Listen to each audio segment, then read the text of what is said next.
Hey there, my name is Garland Queck and I'm a photographer based in New York City. Thank you so much for joining me today. I hope you are well and staying safe out there. Today I wanted to share with you some of the life lessons that I've learned as a photographer and entrepreneur. As I approach my mid-30s, I've taken some time to think about my photography journey. And I guess that's natural. As you age, you want to take inventory of your life, what you've done, and where you're headed. It's been a little over 3 years since I decided to quit my job in finance and pursue photography full-time. In that time, I've gone through many ups and downs, not only trying to run a photography business, but just also as a person trying to grow and find out what my calling is in life. It's been a pretty difficult journey, full of mistakes, but also some personal victories, and a lot of lessons learned at the end of the day. And so today I made this video to share with you 3 of those lessons that I've learned in hopes of helping you if you're facing a similar struggle. Perhaps you're entering the same maybe life stage, or you also need to make some big decisions in life, or you just need a bit of inspiration and perspective. Regardless of how old you are or where your life stage is at right now, or what industry you're in, I think that what I'm about to share has sort of a universal theme and can hopefully add value to you and help you on your journey. Lesson 1. Comparison is the thief of joy. A famous quote by Theodore Roosevelt. This is a struggle that I'm certain all of us face every day of our entire lives. And certainly for me, as a photographer, growing older doesn't change much of that really, and doesn't make it any easier. I'm trying to take this wisdom to heart even more. Now, don't get me wrong, not all comparisons are bad. Comparing can be a good thing, and oftentimes a necessary part of life. We compare our current selves to our past selves of 5 years ago, 10 years ago in order to track progress. We compare statistics and data and information in order to make sense of the world. So those are all necessary things. And of course, we inevitably compare ourselves to other people and their lives. And that's the comparison that I'm mainly focused on today. When you compare yourself to others, you're robbing yourself of joy. As a photographer, this has definitely become more pronounced in my life, which isn't all that surprising. The internet makes it so easy to consume visual content these days, and with social media and the ease of sharing, it just feels like the atmosphere is a lot more competitive. I've recently heard a talk that really gave me some perspective on this. Shout out to Sean Cannell. He said that we shouldn't be comparing our beginning to someone else's middle or someone else's end. And I think that's really good advice. If you're just starting in some journey, obviously there's people who have kind of laid out the path, who have come before you. It's very easy to compare yourself to them. But when you do that, I think you're just really setting yourself up for disappointment and possibly even failure. It really will just become weight on your mind, and ultimately it just becomes a weight on your life. So what have I learned to really address this? I'm still working through it, but for me, it begins with cultivating a heart and mindset of gratitude and humility. Think about the things that you already know, or already have, or already inherently possess, talents, gifts. And I think it's important to realize that what you have already is in all likelihood more than someone else in the world, more than the next person. And that's really important to remember, because not for the sake of gloating or boasting, but because you have been blessed in that way.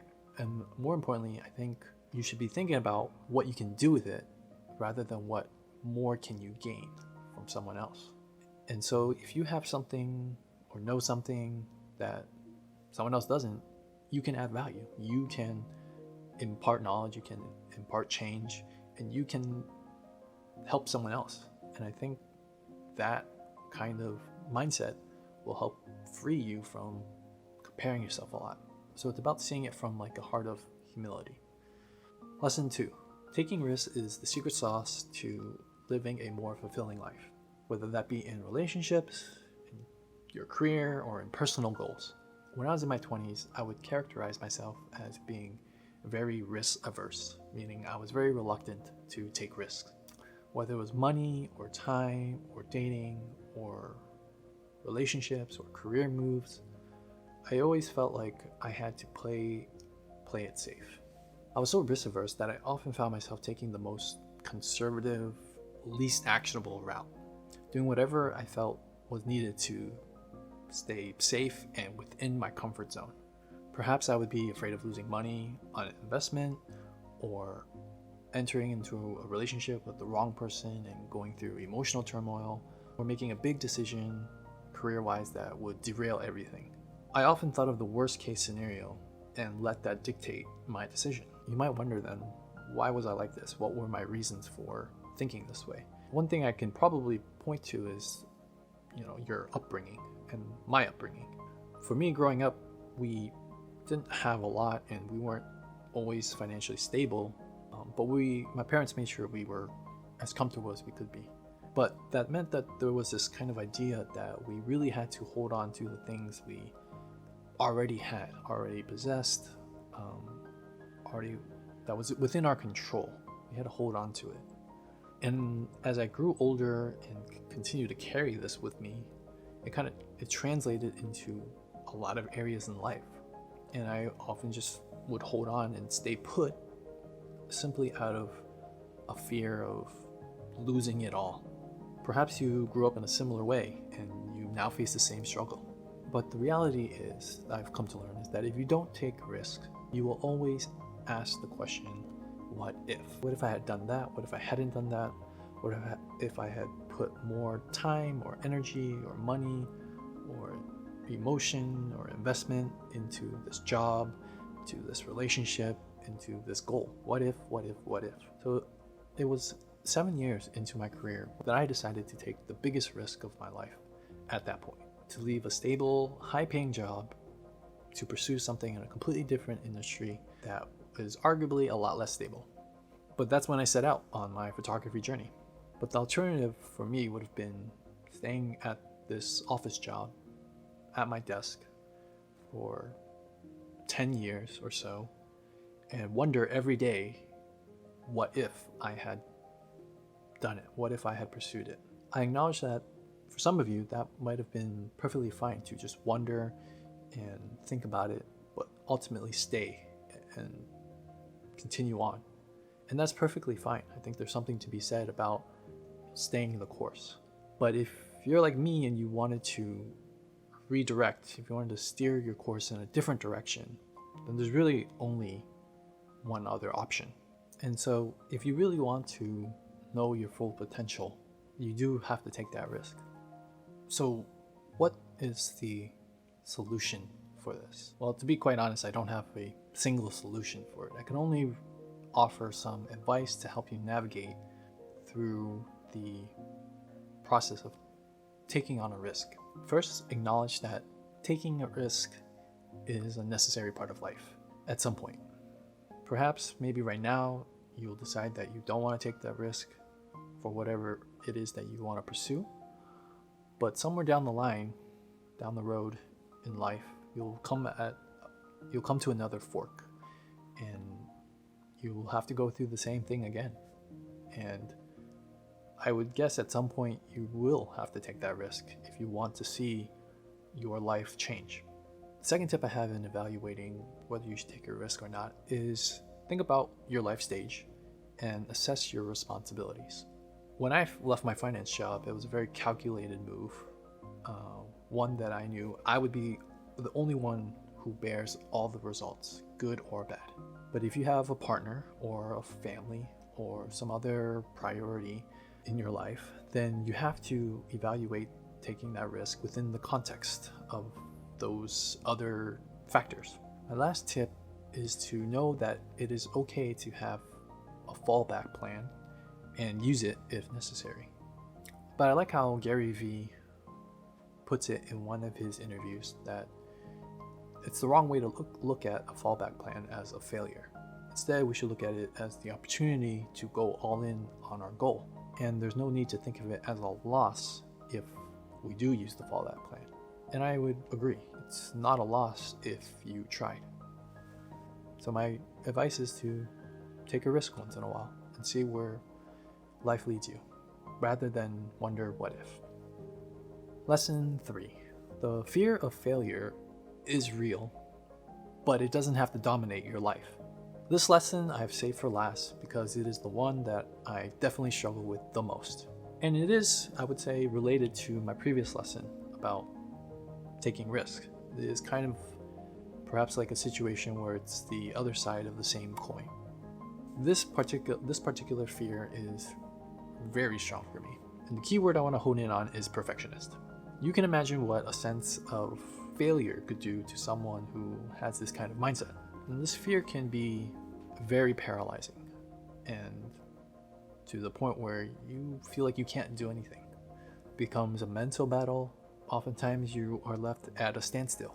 And I know this feeling really well, and I sympathize with everyone who goes through it. And I'm still working through it. But if there's something that I can share with you to encourage you that I've learned, is that it's really important to change how we think of it, our mindset of what we see failure as. Just like taking risks, it is a necessary part of life. That is failing. It's actually a very integral part of life. Not everything you do is always going to be a success. Not everything you do is always going to be what you think it should or want it to be. And it may often take several tries, several hundred tries, several thousand tries before you get something right. Another thing to acknowledge is that you know more than you think you do. And that is something valuable. That is something you can give to someone else for their benefit. And I think it's really important that we focus on that rather than our shortcomings. The fear of failure has prevented me from doing a lot of things, from putting my work out there, to building a stronger portfolio, to posting on social media, just share my work, which is all a very necessary part of being a photographer these days. And I just want to share this with you. Despite my failure as a photographer and doing these things, I want to put it out there and just be transparent with you guys in order to encourage you to face this fear for yourself. Even the act of making this video and starting this channel is, for me, a big step in facing that fear. And perhaps some of you are also thinking of the same thing. You want to have a platform, you want to have a voice, but you're afraid of putting your voice out there. And I know that feeling oh so well, really, I do. And so this is me trying to talk myself through it, trying to take action and work through it. Because I think that is really the only way to address this. This is the lesson that I've learned. In order to overcome this fear of failure and not let it dominate your life, you have to take action and start doing. Whatever it is you're interested in, whatever it is you're passionate about, you have to start doing. You have to take the small steps, walk in faith, and do it. And you have to do it knowing that it's okay to start messy. It's okay to start small. So my final encouragement to you is to acknowledge that you have this fear and that it's okay, but take the step of faith, start doing what you want to do, what you're passionate about, and go for it. So those are the 3 lessons that I've learned so far in life. I'm only a third of the way through. I know there's a lot more to learn, but I just want to share with you guys today these thoughts and hope that it inspires you, helps you on your journey, whether it be photography as well, or your own business, or any other passions you have. I have some links below if you want to read perhaps my blog and see a little bit more of my introspective thoughts juxtaposed with some of my photography work. I'll link that down below. Lastly, I just want to say thank you guys for watching. I hope you got something out of this. If you did, please hit the like button and let me know, and consider subscribing as I build this channel and go on this journey. Thank you, and I'll see you in the next one.